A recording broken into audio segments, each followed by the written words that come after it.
दुर्गा का दर्शन अकबर और बीरबल की कहानी। एक बार स्वप्न में बीरबल ने देखा कि 1000 मुंह वाली दुर्गा देवी की मूर्ति महाविकराल वेश धारण किए सामने खड़ी है। उसका वेश बड़ा ही भयोत्पादक था। उसे देखकर पहले तो बीरबल बड़े प्रसन्न हुए, फिर वे उदास हो गए। दुर्गा माता यह देखकर बड़े आश्चर्य में पड़ गई और बोली, बीरबल, पहले तू मुझे देखकर प्रसन्न हुआ और फिर उदास हो गया, ऐसा क्यों? क्या तू मुझे देखकर डरता नहीं? बीरबल ने हाथ जोड़कर उत्तर दिया, मातेश्वरी, आप तो जगत माता है, आपसे मुझे क्या डर? मुझे तो इस बात का दुख है कि आपके नासिका तो 1000 है परंतु हाथ 2 ही है। जब हमें जाड़े में जुकाम होता है तो हम तो 2 हाथों से नासिका साफ करते करते परेशान हो जाते हैं, तब आप तो जाने किस तरह साफ करती होंगी। बीरबल की बुद्धिमत्ता पूर्ण बात सुनकर दुर्गा देवी बड़ी प्रसन्न हुई और उसे संसार का सबसे बड़ा विद्वान होने का वर देकर अंतर्ध्यान हो गई। महाराणा प्रताप का चित। अकबर और बीरबल की कहानी। जब अकबर लाखों सेना और करोड़ों रुपया खर्च करके महाराणा प्रताप को न पकड़ सका तो उसने अपमान करने के लिए प्रताप का चित्र पाखाने पर लगवा दिया, जिससे आने जाने वाले उसे देखें और उनका खूब अपमान हो। अकस्मात उधर से बीरबल निकले। उन्होंने जब यह देखा तो उन्हें बड़ा क्रोध आया, क्योंकि वह महाराणा प्रताप पर बड़ी श्रद्धा रखते थे। उन्होंने लौटकर तुरंत ही बादशाह से पूछा, जहांपना, ऐसा मालूम होता है कि आपको कब्ज की शिकायत है। बादशाह ने पूछा, क्यों? नहीं तो। बीरबल ने उत्तर दिया, आपने जो महाराणा प्रताप का चित्र अपने पाखाने पर लगवा दिया है, उससे यह मालूम पड़ता है कि आपको कब्ज की शिकायत है, क्योंकि जब आप प्रताप के चित्र को देखते होंगे तब अवश्य ही आपको पाखाने की हाजत हो उठती होगी, इसीलिए आपने उनका चित्र पाखाने पर लगाया है। यह सुनकर बादशाह को काफी क्रोध आया और लज्जा भी। उन्होंने उसी समय महाराणा प्रताप का चित्र पाखाने से हटवा लिया। नाई की दाढ़ी कौन बनाए? बादशाह अकबर के राज में एक बार लंबी दाढ़ी का चलन हो गया। उस समय सेफ्टी रेजर नहीं थे, इसलिए नाई ही लोगों को हजामत बनाते थे। लंबी दाढ़ी के चलन के कारण नाइयों का कारोबार ठप्प पड़ गया। राजू एक ऐसा ही लेकिन लालची नाई था। उस समय बादशाह दरबार में आने वालों को तोहफे देते थे। राजू जब दरबार में आया तो उसे चांदी का सिक्का मिला, तो उसने उसे लेने से मना कर दिया और बादशाह से मिलने की हठ करने लगा। उस समय बादशाह भी अपनी प्रजा के प्रति वफादार थे। अकबर आए और नाई से परेशानी पूछी। राजू ने बादशाह को लंबी दाढ़ी के चलन का जिम्मेदार ठहराते हुए उसके व्यवसाय को ठप करने का कारण बताया। बादशाह कुछ नहीं कर सकते थे और सहमत भी हुए, क्योंकि यह बात सही थी। उन्होंने ही यह चलन आरंभ किया था, क्योंकि उन्हें लगता था लंबी दाढ़ी से वे ज्यादा बुद्धिमान दिखते हैं। राजू ने कहा कि बादशाह उसे आगरा में अकेला नाई घोषित कर उसके साथ न्याय करें। अकबर को भी बुरा लग रहा था, इसलिए उन्होंने एक फरमान जारी किया कि जो स्वयं दाढ़ी नहीं बना सकते वे सिर्फ राजू से ही हजामत बनवाएंगे। आज्ञा की अवहेलना करने वाले को फांसी की सजा दी जाएगी। राजू संतुष्ट होकर घर गया और आगरा का अकेला नाई बन गया। इस बात से उसे ऐसा भी लगा कि वह बिना डर के दाम भी बढ़ा सकता है, क्योंकि अब तो वह अकेला नाई है। इससे आगरा के नागरिकों को महंगी हजामत बनवाने के लिए बाध्य होना पड़ा। धीरे धीरे स्वयं हजामत न करने वाले व्यक्ति राजू को मुहमांगा धन देते देते थक गए। उन्होंने पुरोह को अपना नेता बनाकर बादशाह के पास भेजा, पर बादशाह ने तो स्वयं यह फरमान जारी किया था। बीरबल तो उसे केवल दूसरों की हजामत बनाने की इजाजत है, स्वयं अपनी नहीं। राजू सन्न रह गया। वह बादशाह की तरफ मुड़ा और बोला, जहांपनाह, लेकिन आपके फरमान के अनुसार अगर मैं अपनी हजामत नहीं करता तो मुझे अपनी भी हजामत करनी पड़ती। जो हजामत नहीं करते वे से हजामत करवाएंगे। तब बीरबल बोले, यह सच है, लेकिन तुमने फरमान नहीं माना, क्योंकि फरमान में था केवल वे जो स्वयं हजामत नहीं कर सकते वे राजू से हजामत बनवाएंगे। अगर तुम स्वयं की हजामत करते हो तो तुमने फरमान की अवहेलना की है। राजू सफेद पड़ गया और बोला, जहांपनाह, इस फरमान के अनुसार अगर मैं अपनी हजामत नहीं करता तब भी फंसता, करता तब भी फंसता। कोई बात नहीं अगर मुझे मृत्यु दी जाती है। बादशाह ने राजू की तरफ देखा, तुम्हें तुम्हारे लालच की सजा मिलेगी। तुमने लोगों से हजामत के लिए 5 गुना धन वसूल किया है। पहले मैं कुछ नहीं कर पा रहा था क्योंकि यह मेरा फरमान था, लेकिन मैं तुम्हें मृत्यु की सजा नहीं दूंगा। बीरबल, क्या कोई और रास्ता है?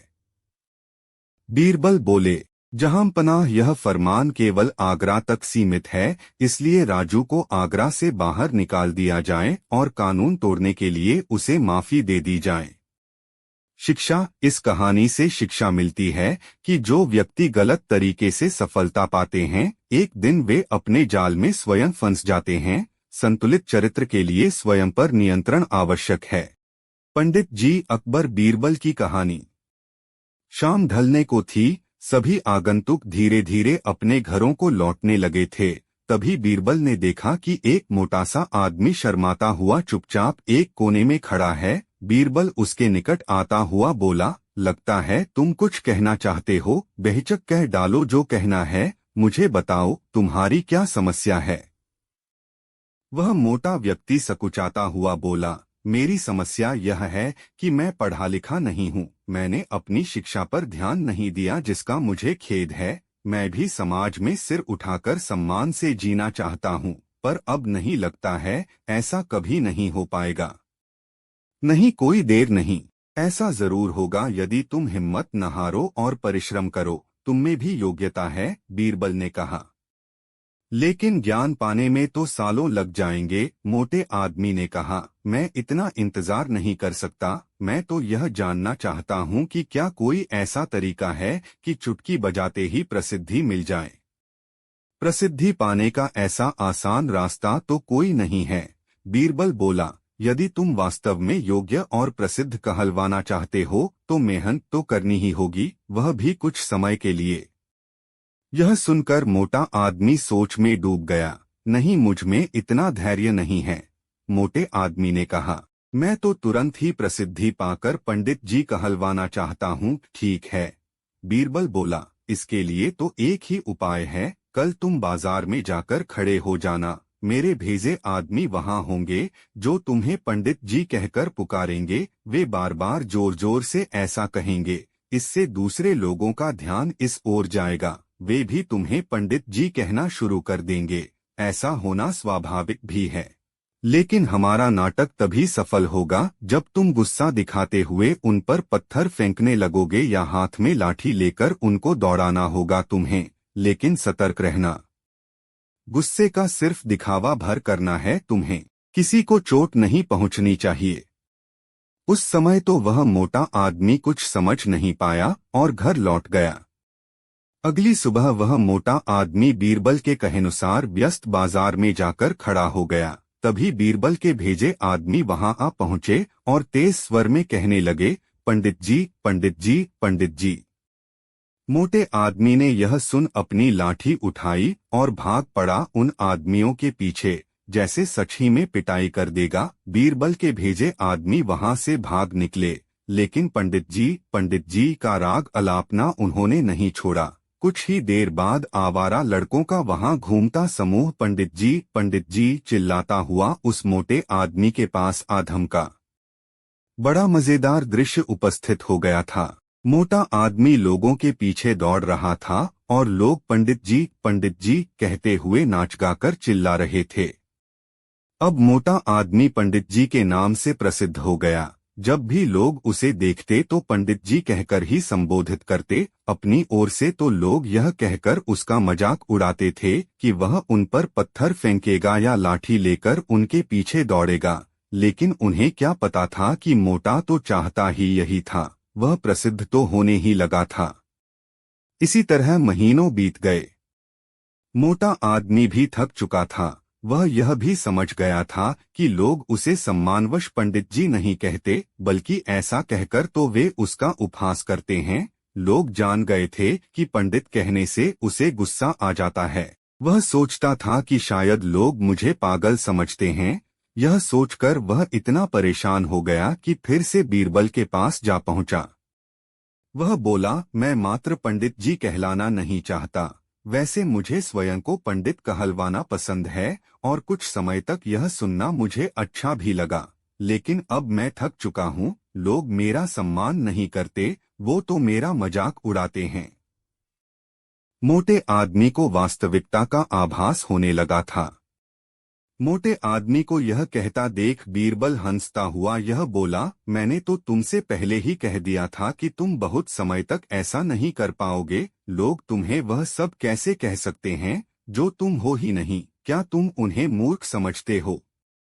जाओ, अब कुछ समय किसी दूसरे शहर में जाकर बिताओ। जब लौटो तो उन लोगों को नजरअंदाज कर देना जो तुम्हें पंडित जी कहकर पुकारें। एक अच्छे सभ्य व्यक्ति की तरह आचरण करना। शीघ्र ही लोग समझ जाएंगे कि पंडित जी कहकर तुम्हारा उपहास करने में कुछ नहीं रखा और वे ऐसा कहना छोड़ देंगे। मोटे आदमी ने बीरबल के निर्देश पर अमल किया। जब वह कुछ माह बाद दूसरे शहर से लौटकर आया तो लोगों ने उसे पंडित जी कहकर परेशान करना चाहा, लेकिन उसने कोई ध्यान न दिया। अब वह मोटा आदमी खुश था कि लोग उसे उसके असली नाम से जानने लगे हैं। वह समझ गया था कि प्रसिद्धि पाने की सरल राह कोई नहीं है। कितनी माता है तुम्हारी? एक बार अकबर और बीरबल हमेशा की तरह टहलने जा रहे थे। रास्ते में एक तुलसी का पौधा दिखाई दिया तो मंत्री बीरबल ने झुककर प्रणाम किया। इस बात पर अकबर ने पूछा, बीरबल जिनको आपने प्रणाम किया कौन है ये? बीरबल ने उत्तर दिया, ये मेरी माता हैं। तभी अकबर ने तुलसी माता के पौधे को उखाड़कर फेंक दिया और बोला, कितनी माता हैं तुम लोगों की?